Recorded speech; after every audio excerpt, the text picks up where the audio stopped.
Pourquoi Allah laisse-t-il l'homme faire le mal dans ce monde puis le punit pour cela dans l'au-delà?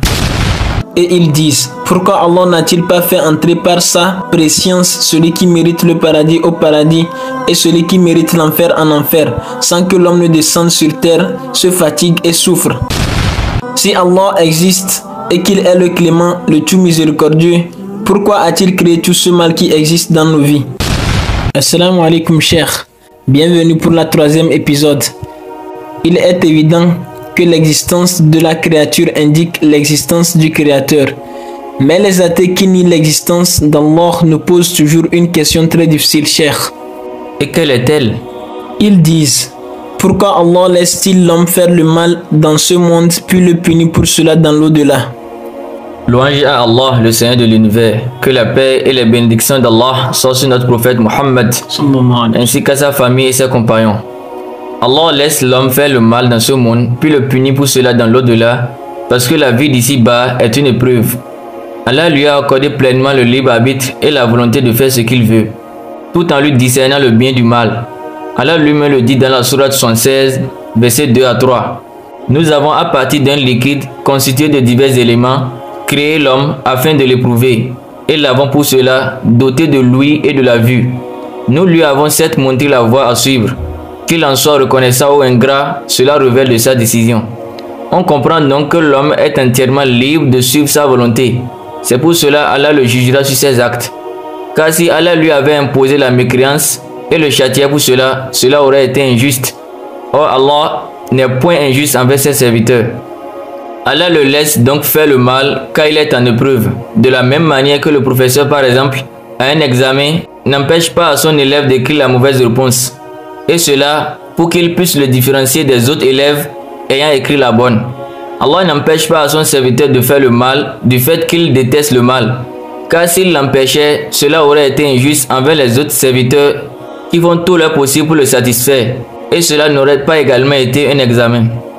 De même, il a établi le repentir par sa miséricorde afin de pardonner son serviteur quelle que soit la grandeur de son péché, toutefois qu'il le commettra et lui demandera pardon, et cela jusqu'à sa mort.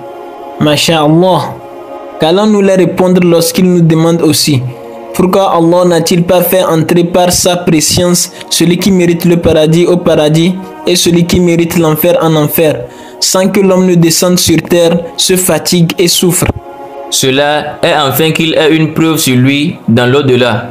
Car s'il le punissait simplement parce qu'il sait qu'il fera le mal, avant même qu'il ne le fasse, cela ne serait pas juste. Et le serviteur dirait alors, je n'aurais pas fait ce mal.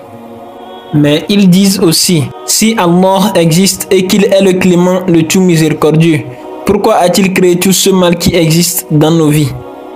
Que veulent-ils dire par mal?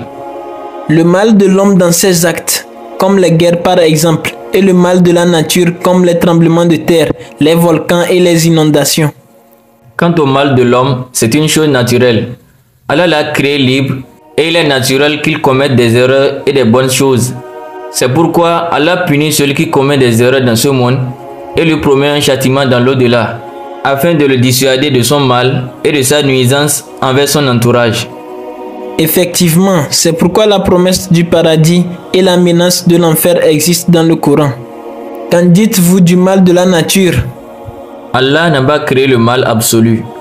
Les tremblements de terre par exemple semblent être un mal, mais en réalité, ils constituent une soupape de sécurité pour la pression contenue dans la terre et protègent sa croûte externe de l'explosion.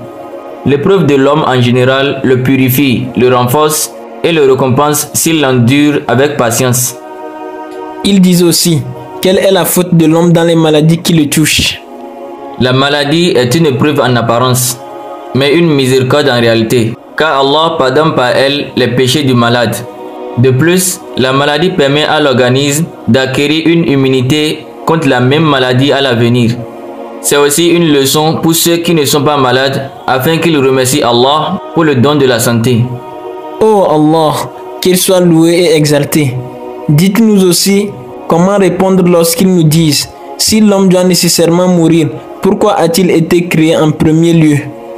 L'homme a été créé pour peupler la terre et adorer Allah le Très-Haut.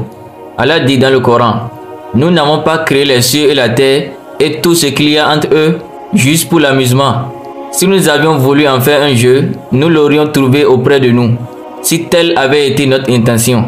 Bien au contraire, nous lançons plutôt sur le mensonge la vérité qui le subjugue, et le voilà qui disparaît. Malheur à vous pour ce que vous attribuez injustement à Allah. Cela signifie que la vie est un combat entre le bien et le mal. Celui qui ne soutient pas le bien contre le mal a perdu le sens le plus important de sa vie. Il vit alors qu'il est mort. Oui, de plus, la mort n'est pas la fin de l'histoire, et on ne peut pas juger l'histoire à partir de son premier chapitre. Il y a un autre chapitre plus important. Vous voulez dire l'au-delà? Oui, c'est la vie éternelle au paradis pour le croyant et en enfer pour le mécréant. Allah est sage et plus savant.